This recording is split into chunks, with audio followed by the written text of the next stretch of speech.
Okey. Kejap kita next slide. Okey, baik, tak ada apa. Ini poster untuk hari ini.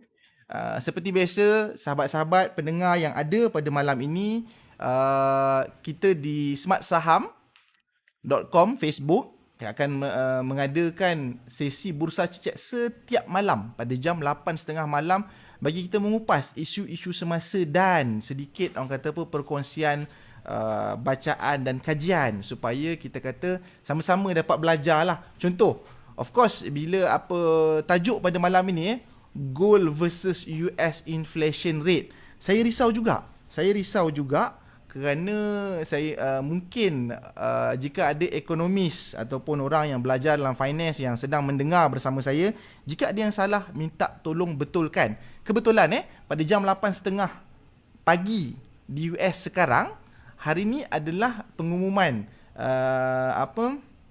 Consumer Price Index bagi bulan Jun.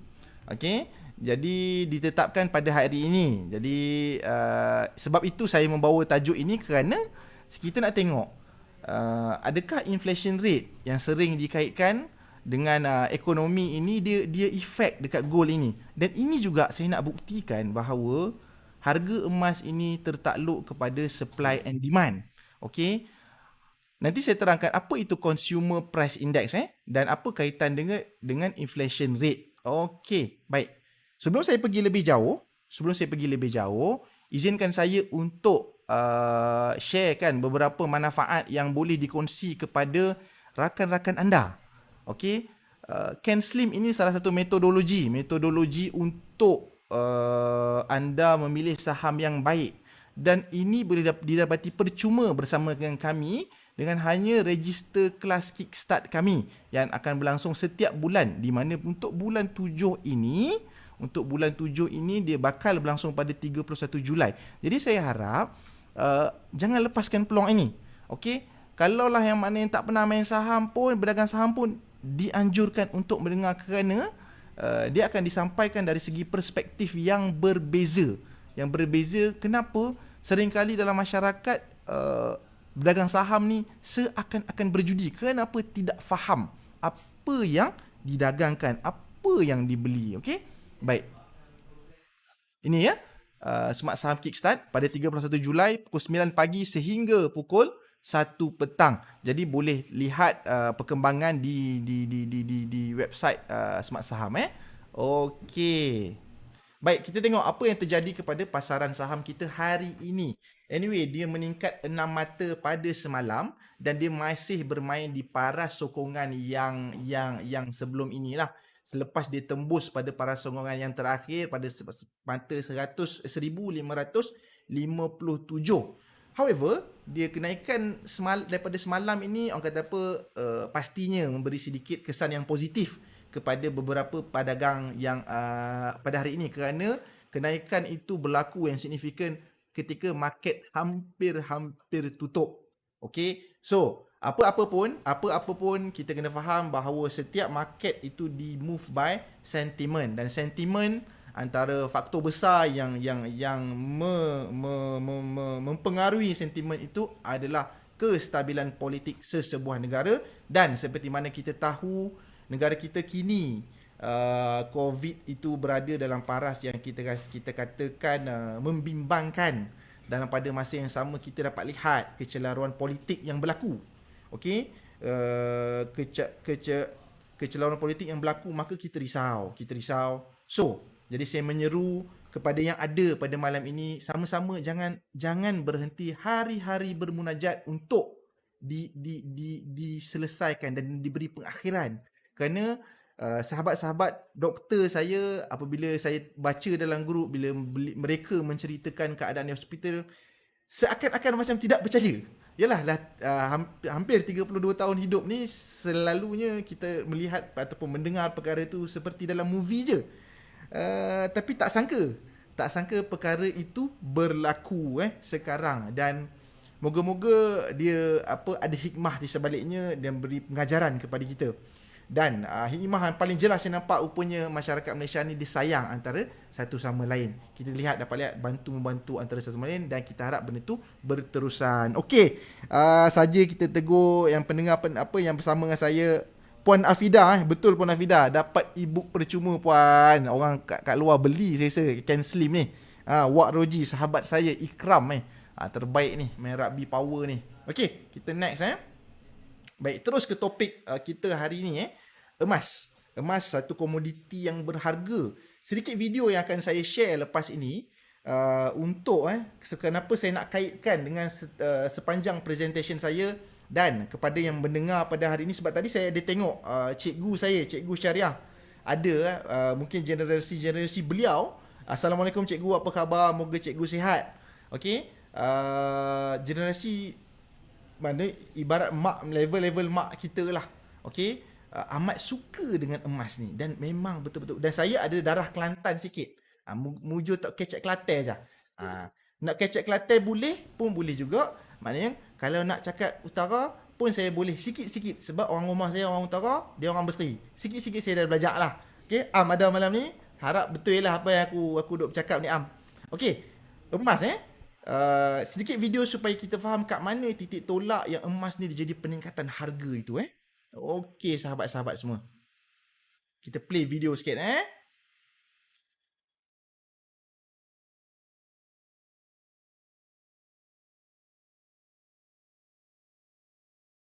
guarded vaults and bought goods and services using the receipts given to them by those running the vaults. Pieces of paper they could always exchange for real gold. That's how paper money first appeared, and things evolved from there. Initially, most currencies were pegged to gold directly, as the name gold standard suggests. People could walk into a bank and exchange a piece of paper money to gold. After 1945, however, this changed. Currencies were pegged to the dollar, which was pegged to gold at a rate of $35 per ounce. Individuals were no longer allowed to exchange paper money to gold, but central banks were. However, countries such as France ended up no longer trusting the US dollar and started converting their dollars to physical gold. The gold reserves of the US were getting depleted quickly, so President Nixon stopped allowing that. He took the United States and thereby the world off anything even resembling a gold standard in 1971. At this point, the money we use isn't backed by anything tangible. Fiat currencies, as they're called, are basically backed by confidence. The dollar is backed by the confidence people have in the US, the British pound by people's confidence in the UK, and so on. The value of one currency compared to another therefore fluctuates continuously. Confidence-driven supply and demand, if you will.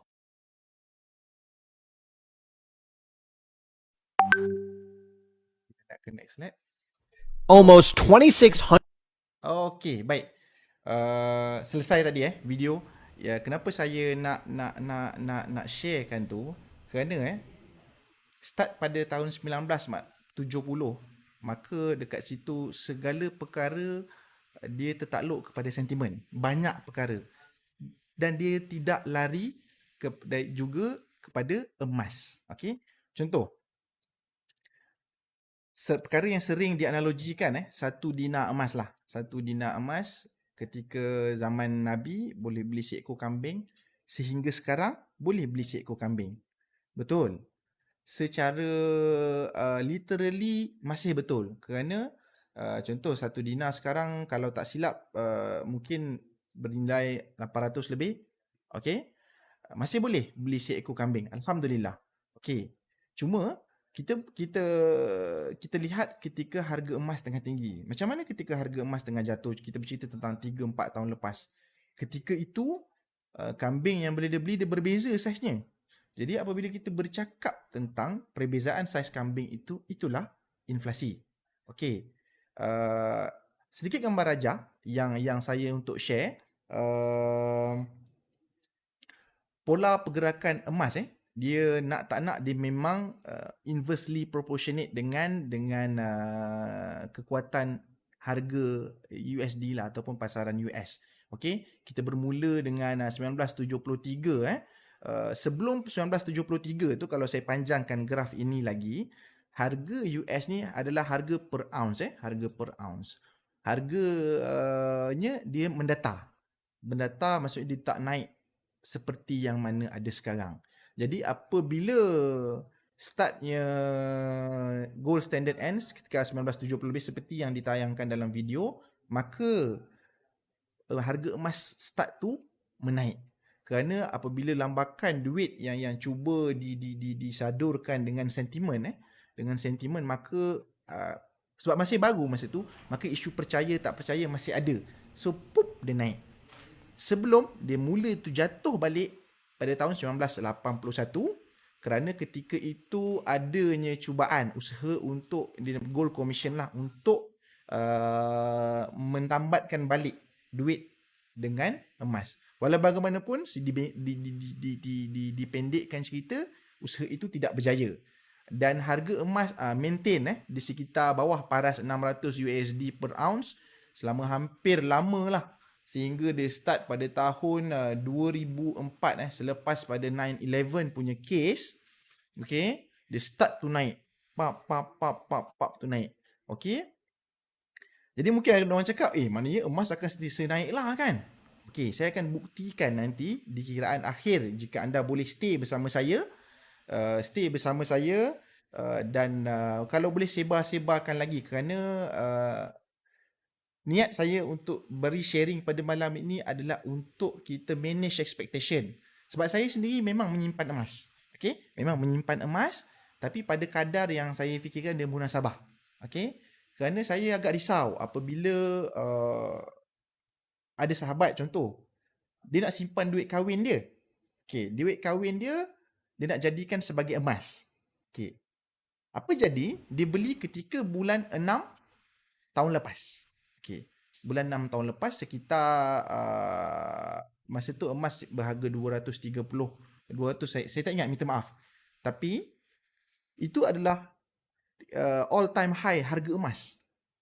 Dan apa jadi dengan duit kahwin dia sebab dia nak kahwin hujung tahun ni? Apa yang jadi dengan duit kahwin dia? Hilang sebanyak 2 ke 3 ribu lah. Okay? Yang dikhabar sebab dia tak beritahu berapa amount dia. Jadi kat situ kita dapat lihat sebab itu emas tidak sesuai diletakkan sebagai wang kecemasan. Tetapi dalam financial ini ada satu perkara yang kita panggil sebagai hedging. Hedging itu mungkin anda perlu Google apa maksud dia. Atau saya nak bagi bahasa mudah, dalam bahasa layman dia, insurans lah. Insurans kepada harta kita. Kerana pada setiap aspek pun ada selalu cerita Vietnam War. Apa pelarian-pelarian Vietnam bawa lari ketika itu emas mereka. Dan emas tu dapat diterima di banyak tempat. Betul. Sebab itu apa yang saya cuba sampaikan ni bukan menidakkan kehebatan ataupun kebagusan emas. Tetapi saya nak manage supaya kita dapat mengawal harta kita dengan sebaiknya. Jadi kalau berbalik pada kisah kawan saya tadi, maka kita tak tahu lagi ni harga emas sampai akhir tahun macam mana. Maka saya doakan supaya dapat naik balik at least duit kahwin dia terjaga. Maka kalau dah short ke 2 ke 3 ribu, okey lah, kebetulan sekarang pandemik, okey lah kan. Tapi kalau itu duit yang memang dia nak guna untuk hidup, maka bahaya. Okey? Kita berbalik kepada graf kembali. So dia naik ketika 2012. Okay? 2012 ketika ini masa itu saya masih belajar di Mesir. Okay? Masa inilah skim cepat kaya emas banyak. Dan saya ketika di Mesir itu saya merasakan Allah, ruginya aku tak boleh join. Okay? Ketika itu sahabat-sahabat saya di Malaysia berceritakan, biasalah kalau orang bawa sekilo emas berata-rata. Okay? Dan apa terjadi? Dia terus jatuh daripada 1,900 1,900 USD per ounce. Dan sehingga menjadi serendah 1,000 maknanya hampir 50% harga emas jatuh. Okey, sambil saya duduk berceloteh ni saja saya nak tanya kepada yang mendengar seramai hampir 30 orang ini. Okey, adakah macam mana anda nak kira? Jadi harga dalam carta ini adalah USD per ounce. Macam mana anda nak kira dalam ringgit harga dia? Okey? Kalau ada yang boleh nak jawab sambil-sambil tu nanti saya tengok komen. Okey. Jadi emas pun jatuh selepas tahun 2012. Okey. Dan hampir hampir 8 tahun untuk dia naik. Dan faktor COVID membantu dia lebih naik lagi sehingga dia mencatat all time high ataupun puncak tertinggi yang baru sejak harga direkodkan berbanding dengan tahun 2012 dan dia meneruskan momentum jatuh pula. Okey kalau sesiapa yang mungkin ada belajar dalam Wyckoff anda tengok dia macam nak membentuk satu Wyckoff pattern. Wallahu alam kan, a long time to go. Wah, pakai TV Tuan Amir Hashim. Exchange rate fluctuating. Google. Okey. Sebenarnya mudah je. Anda Google je ounce ke gram berapa dan anda convert je ringgit kepada USD. Tapi itu adalah harga rata. Harga rata yang mana tanpa ada influence untung dan rugi. Jadi kalau anda nak tahu berapa sebenarnya fair value harga emas di Malaysia sekarang, anda boleh buka je gold spot US dollar ini dekat TradingView dan anda kira. Okey. So anda tahu berapa banyaklah sebenarnya orang yang menjual emas tu dia untung kat situ. Tapi itu bukan masalah yang saya nak cakap. Tapi saya nak kaitkan juga kenapa saya nak suruh anda tahu untuk kira. Anda kena tahu juga faktor lain yang mempengaruhi harga emas adalah currency exchange yang disebut oleh Puan Afida. Dia ni memang legend. Mana Acik dia dah tahu apa saya nak cakap. Okey. Makna kata kalau kata USD naik, nak tak nak dia akan ikut sebab harga kita dalam ringgit. Maka kalau kata untunglah kalau ringgit jatuh anda akan perasan tiba-tiba harga emas naik. Sebenarnya bukan harga emas naik, ringgit tengah jatuh. Tapi baguslah, maknanya emas dapat hold the power of the value tu lah. Okey. Kita ke next slide. Baik, ini ketika 1 Jun 1 Jun masa saya bagi sesi emas juga. Masa tu kita tengok alamak dia macam kerana dia tengah test resistance kat atas tu, dan kalau kita tengok dalam bigger picture dia sedang menurun. Okay, jika anda mungkin bermain saham, anda akan boleh interpret dia punya downtrend punya line tu lah apabila dia apa kita kata higher low yang baru. Okey, kita tengok apa yang jadi lepas tu. Pup, dia jatuh dan dia singgah kepada para support 1762 USD per ounce. Okey, daripada graf ini sikit saya nak kaitkan dengan tajuk. Sebab apa? Sering kali emas ni apabila contoh jika ada sahabat di sini yang menjual emas, okay, I'm not against you, because saya pun pelabur emas, tapi saya harap cuma adakan sedikit ilmu, at least bila menjual tu kita tahu, kita faham kenapa kita jual. Contoh sering kali dikatakan, bang, kalau ekonomi tengah tak baik bang, emas mesti naik punya lah. Jangan risau. Siapa lagi dia takkan percaya duit fiat ni. Tak. Dia akan beli emas punya. Okey. Dan ekonomi selalunya dikaitkan inflation rate.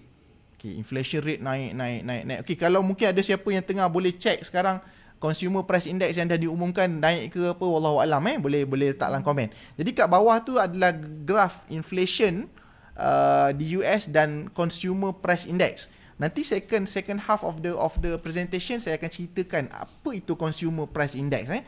Consumer price index adalah satu indikator utama dalam nak menentukan inflation. Okey.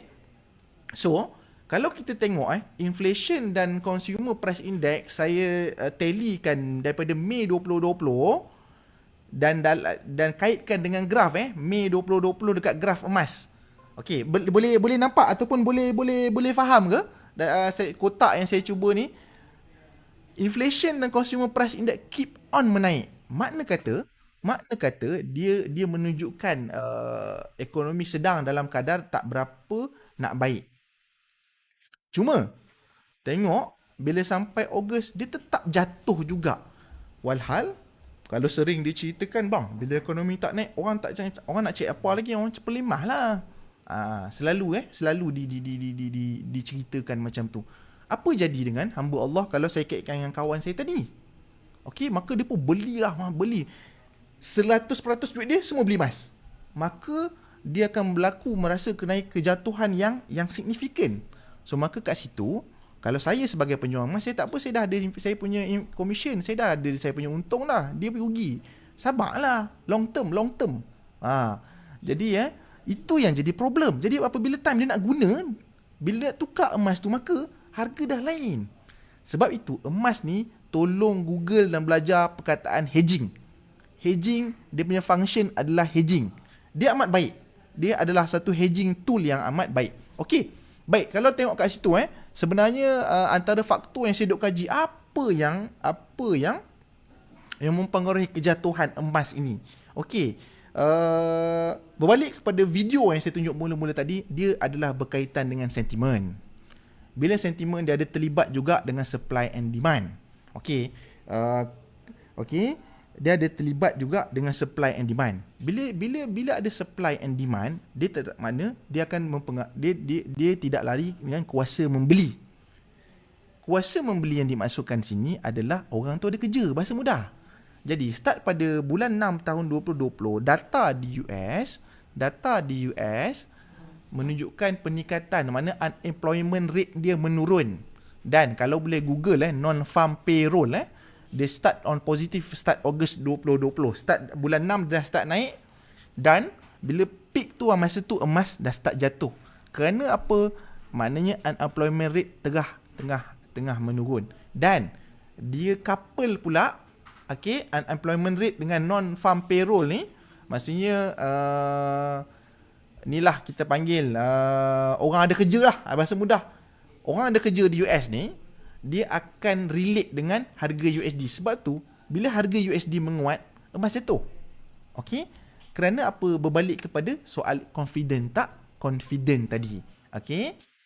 Okey, setakat ni boleh faham tak? Boleh dapat tak apa yang saya cuba sampaikan? Kerana saya takut ada yang mungkin menganggap saya nak attack emas. Bukan.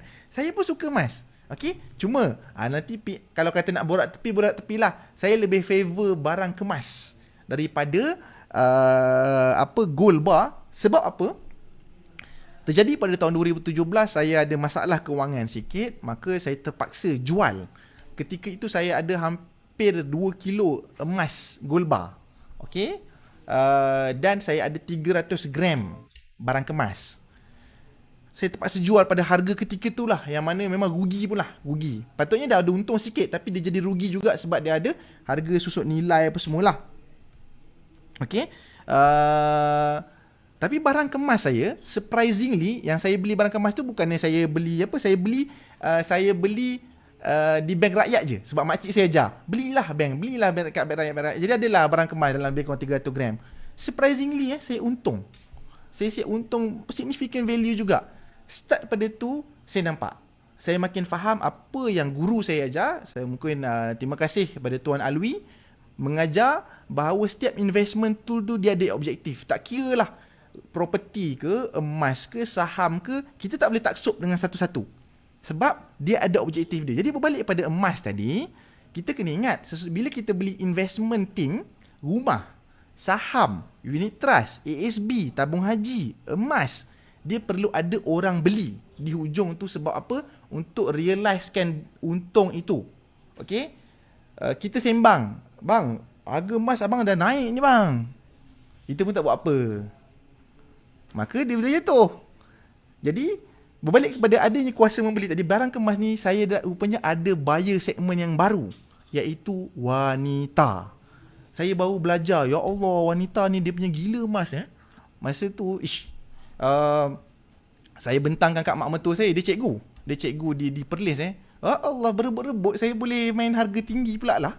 Maka kat situ terus saya ada persepsi, saya favor kepada barang kemas. Okey, gold bar ada sikit-sikit yang saya masih kumpul. Sebab apa? Gold bar ni boleh beli 1 gram, maka dia memupuk sifat menyimpan. Jadi berbalik pada tadi, sahabat-sahabat, okey, ingat pasal hedging tadi. Cuba Google pasal hedging tadi Okey, saya harap cuba faham yang mana saya nak kaitkan. Sebenarnya dia tidak berkaitan dengan, dia tidak correlation dia direct dengan inflation. Dia adalah tidak memberi faktor pun sebenarnya, sebab dia akan mengikut kepada sentimen. Sebab kalau kata inflation rate tinggi tapi orang ada kerja, orang boleh beli barang makanan. Okey. Jadi ini adalah kenapa jadinya tajuk hari ni. Kerana hari ni di-announce Consumer Price Index untuk Jun punya data pada 8.30 pagi je waktu Washington. Sepatutnya dah lah ni sekarang ni kot. Kan? Okey, baik, kita rehat dulu. Sementara kalau boleh minta jasa baik sebar-sebarkan sikit. Kalau bolehlah kita bersembang bersama. Break sekejap. Saya pun sempat ambil minum air sekejap. Air ada, saya tengok dekat tempat yang saya tengah live ni, ada air Coke lah, vanilla Coke. Okay, anyway, sedikit makluman sesi Bursa Chit Chat kita di Facebook smartsaham.com ini yang dilakukan setiap malam ini dengan kerjasama Bursa Malaysia Eye, dengan harapan kerana pihak bursa ataupun Security Commission sendiri di bawah Capital Market Master Plan, mereka pelbagai plan yang mereka anjurkan dengan harapan untuk rakyat Malaysia semakin terdedah dan terlibat dalam pasaran modal.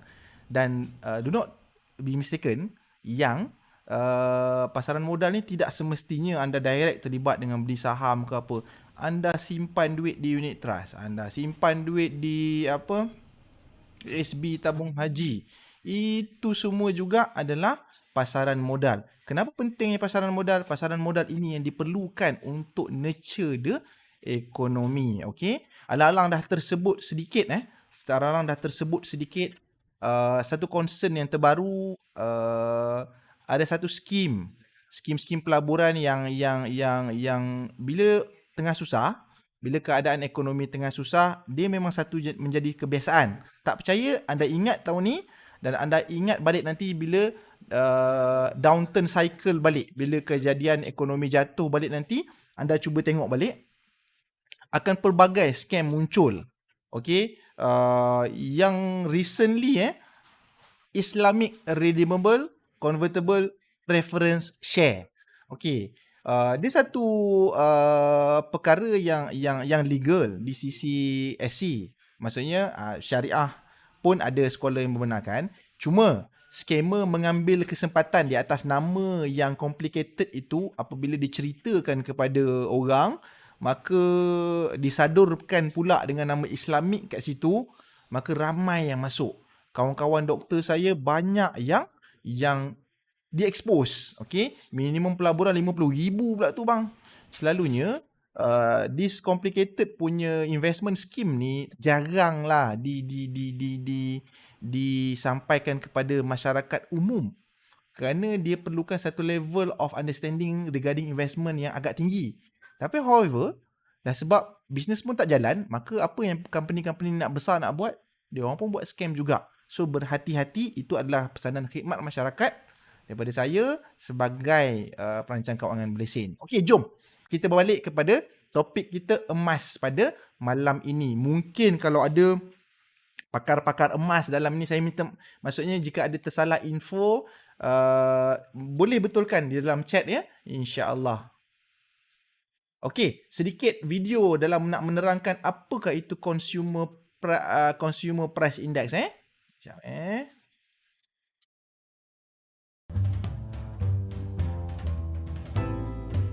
The Consumer Price Index, or CPI, is considered the benchmark inflation guide for the U.S. economy. It uses a basket of goods approach that aims to compare a consistent base of products from year to year, focusing on products that are bought and used by consumers daily. The price of your milk, eggs, toothpaste, and haircut are all captured in the CPI. The CPI is calculated by taking price changes for each item in the preset basket of goods and averaging them, with the goods being weighted according to their importance. The index uses a base year for comparability of its calculations, so changes will often be provided on a percentage basis to reflect only changes to prior index levels. There are two CPI figures, the CPI for urban wage earners and clerical workers, the CPIW, and the CPI for all urban consumers, the CPI-U. The most watched metric is the CPI-U, which is often presented with a seasonal adjustment, as consumer patterns vary depending on the time of year. The CPI is a detailed release with breakouts for most major consumer groups and geographical regions. The CPI is also used to identify periods of inflation or deflation. Large rises in CPI during a short stretch typically signal periods of inflation, and large drops in CPI during a short period usually mark periods of deflation. As well, the CPI is used to make changes to cash flow mechanisms such as pensions, Medicare, and cost of living adjustments. This versatility means the CPI affects nearly every market and person in America.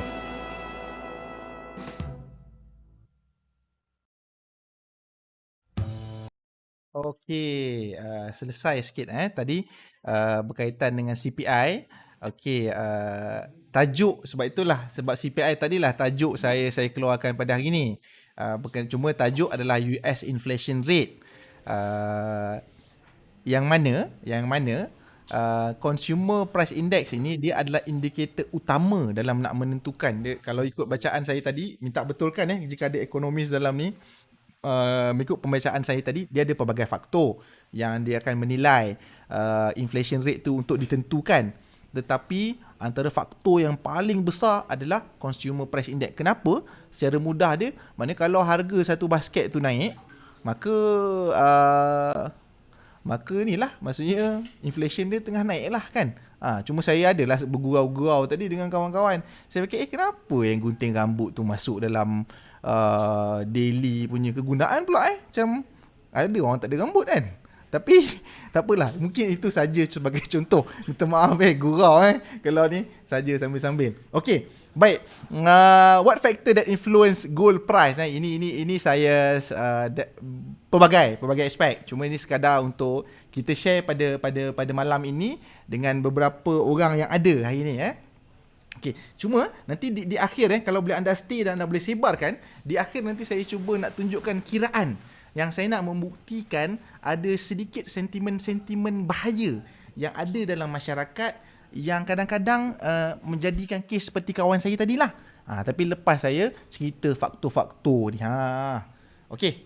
Next first factor, Central Bank Reserve. After the gold standard abolished, most of central bank kept gold.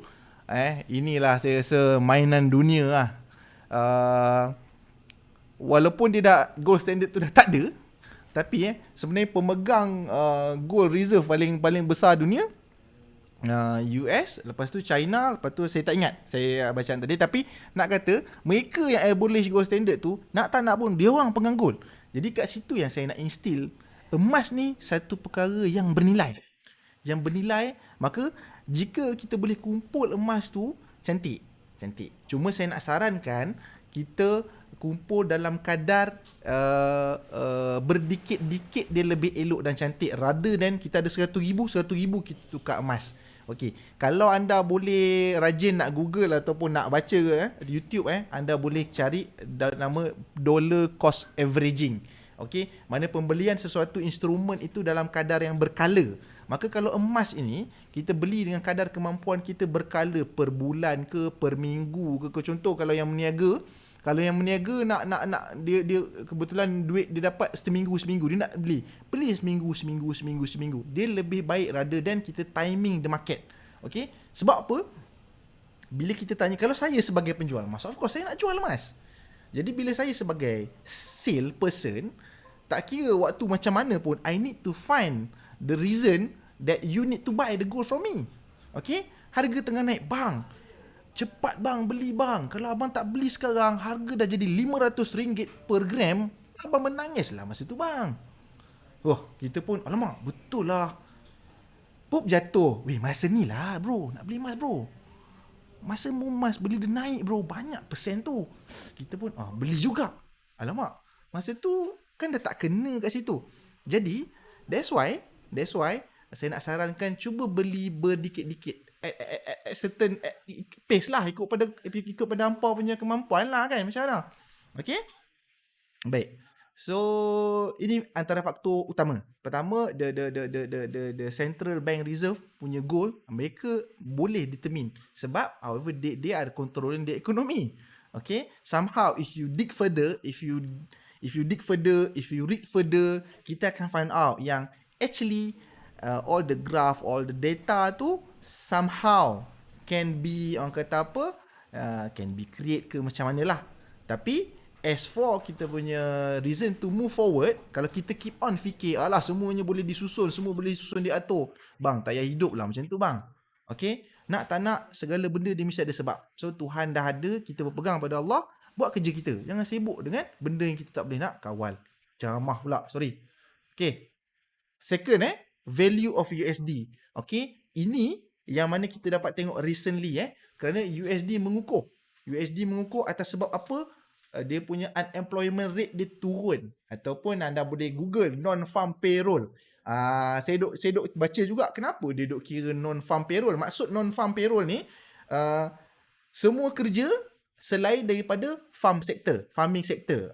Saya duduk bacalah, ada baca mungkin dia kata sebab farming di US ni dia satu kerja yang evergreen.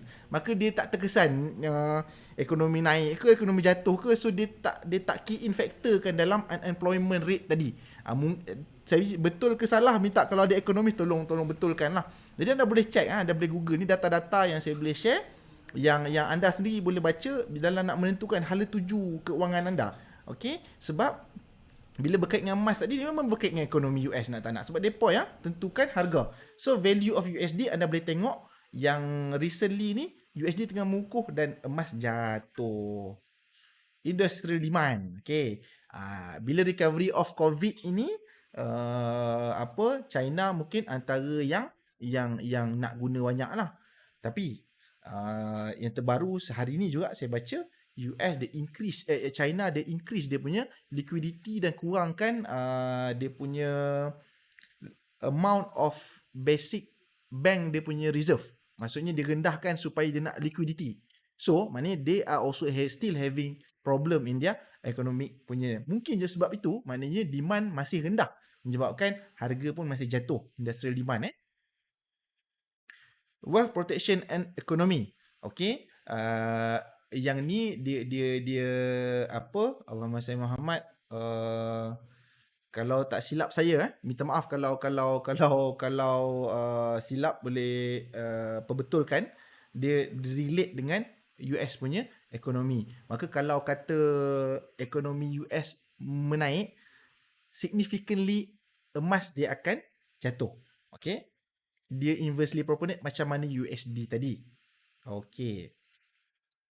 Kemudian investment demand lah. Okay. Yang mana China, dia sedang mencuba buat dia punya exchange traded fund sendiri. Okay. Baru lagi. Yang dia sedang invite to foreign punya investor. Dia still new. Maka jika perkara tu berlaku, mungkin dia akan boleh spur harga emas. Okay. Sebut pasal ETF. Kalau anda boleh tunggu sampai hujung, saya akan menunjukkan sebenarnya ada satu lagi cara yang anda boleh melabur emas. Okay. Kalau fizikal ni, saya tak favor nak kata pasal melabur ni. Kerana bila emas ni, berapa sangatlah kita ada, kenaikan dia tak laju. Jadi lainlah kalau harta kita berbilion-bilion, maknanya signifikan lah kalau harga emas tu naik, kalau kita pegang gold bar. Okay. Tapi ada tempat lain yang kita boleh, semua orang boleh di Malaysia, dan patuh syariah. Stay dengan saya. Okay. Yang keenam adalah gold production. Okay, nak tak nak ni sebenarnya dia berkaitan dengan supply and demand lah. Banyaknya emas, dia turunlah harga. Bila kurangnya emas, permintaan tinggi, naiklah harga. Okay. Jadi itu enam sebab utama yang saya nak share daripada apa yang saya dapat daripada bacaan saya hari ini. Afida, okay, betul Puan Afida, dia nak increase more money circulation, betul, sebab dia nak ease dia punya ekonomi. Maybe they have some tight punya circulation juga. Still they based on bacaan saya tu, dia still dalam mode recovery. Okay, maka sebab kita tengok Shanghai Composite Index dan Hang Seng Index pun, maksudnya pasaran saham China pun sedang mengalami kejatuhan. Okay, jadi dia sedang main lah. Maksud saya dia ada naik turun, still unstable juga. However, because they are giant compared to us, kita tak boleh kat Malaysia, kita boleh rasa lah relax lah, China pun teruk juga. Bang, kalau macam tu habislah kalau kita duk compare dengan orang lebih teruk. untuk keberjayaan kita kena compare dengan lebih bagus. Okey? Okey, itu habis 6 faktor yang saya nak share apa yang mempengaruhi emas secara direct lah. Tapi kesimpulan semua ini dia tak lari kepada sentimen dan supply and demand. Okey. Oh, tak ujung rupanya. Okey. Inilah tuan-tuan tempat yang anda sebenarnya kalau nak betul-betul nak labur emas. Okey? Ada tak yang sini nak dengar ni? Nak dengar apa tempat ni? Yang boleh kita labur emas secara lebih cepat anda dapat untung tu sebenarnya tanpa simpan emas Ingat, bila anda simpan emas, anda tertakluk kepada risiko juga tau. Itu pun anda kena kira. Lepas tu anda pun pergi simpan pula kat peti deposit. Tu dah satu hal lah pula bang. Kat rumah kena curi apa semua. Okey. Ini adalah, alamak tak keluar pula dalam gambar, adalah Trade Plus Syariah Gold Tracking. Okey. Dia ada gold ETF. Kejap lagi saya akan tunjuk kat mana anda boleh beli. Dan anda tengok Anda tengok dia bawah atas tu adalah graf ataupun chart ETF emas yang anda boleh beli kat Malaysia tu. Bawah tu adalah harga emas dunia. Dia ikut sebiji bang. Emas naik dia naik, emas turun dia turun. Mana kata dah lah harga US ni dia semalam. Dia semalam maknanya Malaysia hari ni, betul tak? Okey. Contoh sekarang ni di Washington dia pukul 8.30 malam. 13 Julai. Dah pukul 9.30. Okey. So, emas ni akan bergerak dulu harga dia. Jadi, yang sementara di Malaysia ni pula esok paginya. So, anda boleh count keuntungan tu. Mungkin kalau Tuan Faiz Wahab ada dengar, dia mungkin marah saya ni.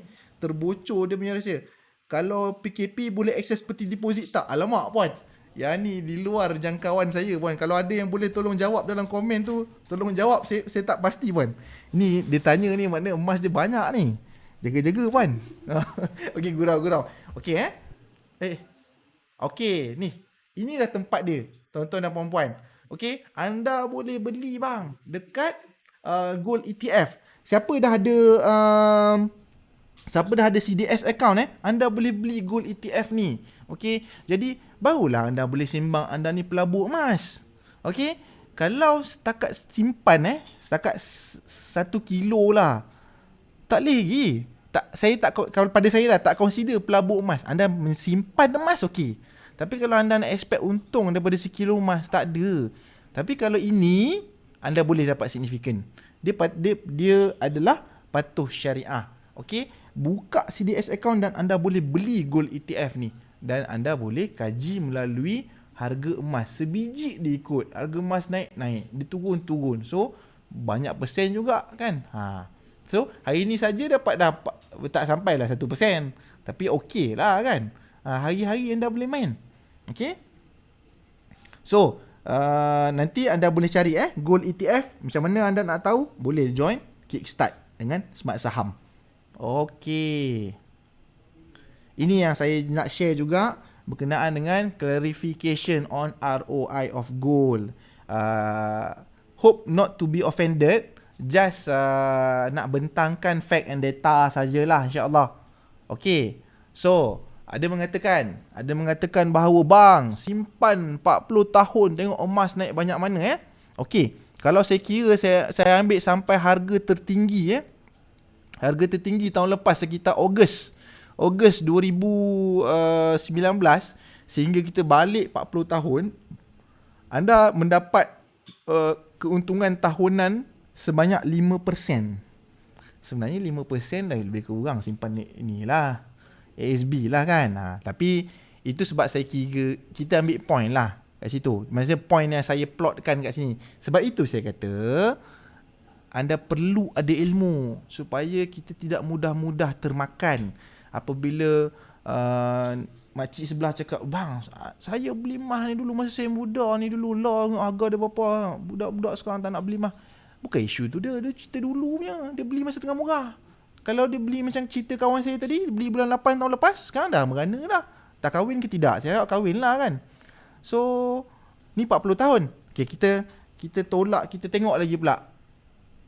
20 tahun. Oh, 20 tahun dapat 10% setahun. Okay, nampak ke?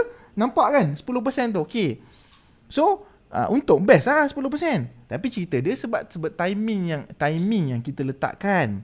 Okay, saya nak buktikan bahawa sebenarnya it's all about cara data tu disampaikan. Maka kalau kata orang tu ambil data daripada, contoh saya nak jual kat tuan, saya ambil data paling rendah kat 2015 tu, saya tarik sampai puncak 2020 tu, anda akan kagum dengan saya. Masa tu jugalah anda rasa emas lah terbaik, emas lah paling harum. Okay, jadi tak boleh lah macam tu sebenarnya. Okay, especially kalau ada yang menjual, tolong amanah dan belajar. Okay, emas ni memang bagus, cuma cara kita, orang kata berjanganlah sampai kalau kita nak promote tu kat kawan kita, bang, awak ada berapa bang? Saya ada dah simpanan 60,000. Bang, 60,000 tu semua tukar emas bang, bagus. Allahu Akbar, kesian dia. Apa salahnya ambil, okey bang, 10,000 abang tukar kepada emas. Baki tu anda apa, pergilah lagu-lagu tempat lain. Geng Public Gold kata emas kasil inflasi. Betul ke tuan? Wow. Ini orang kata apa, soalan-soalan offended ni. Okey, baik. Dia isu dia saya dah terang pada awal tadi. Okey, inflasi tetap akan ada. Contoh, 1 dinar emas zaman dulu memang boleh beli kambing. Sampai sekarang. Okey, kita cerita kalau tengah peak tahun Ogos 2020, memang dapat beli kambing besar bang. Kalau kambing saya tak pandai sangat kambing-kambing ni. Mungkin kalau ada kambing wagyu tu boleh beli. Dengan satu kambing wagyu tu kot. Saya tak tahulah, minta maaf saja bergurau. Okey. Tapi kalau kata dia beli ketika 1 dinar ketika 2015 masa tu, mungkin kambing kacang je bang. Jadi kat situ kan inflasi tu, kalau kita balik kepada consumer price index tadi, maksudnya elok-elok kita boleh pakai Lamborghini, tapi kita kena pakai kancil masa tu.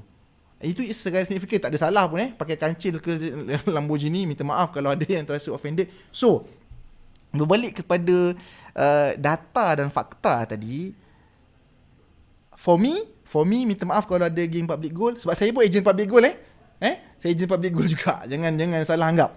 Okey, berhati-hati dalam menggunakan term itu. Okey, tak dinafikan 1 dinar dulu memang boleh beli. Tapi cerita dia ada inflasi. Okey, sebab itu eloknya simpan secara berkala. Tuan Razin Razak, Tuan Razin Razak agak menjawab tak soalan tuan Audi lebih baik sebagai perbandingan kan? Ni siapa saya tak tahu admin ni. Okey, contoh. Jadi kita tengok pula 10 tahun. Okey, 10 tahun berapa dapat? 4% je bang. 4% tu bang. Okey, saya ambil pucuk ke pucuk. Okey, itu belum kalau saya nak plotkan, contohlah. Kalau saya ni jenis dengki dengan orang emas lah, saya plotkan daripada yang puncak 2012 tu sampai ke 2015 bang.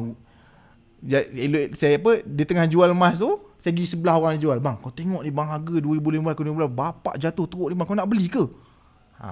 Tapi taklah. Sebab tak elok, saya pun dah tak amanah macam tu. Memang emas ni satu perkara yang baik, sebab US pun pegang bang emas. Cuma berpadalah, ambillah ilmu sikit, belajar. Liquidity is something yang important.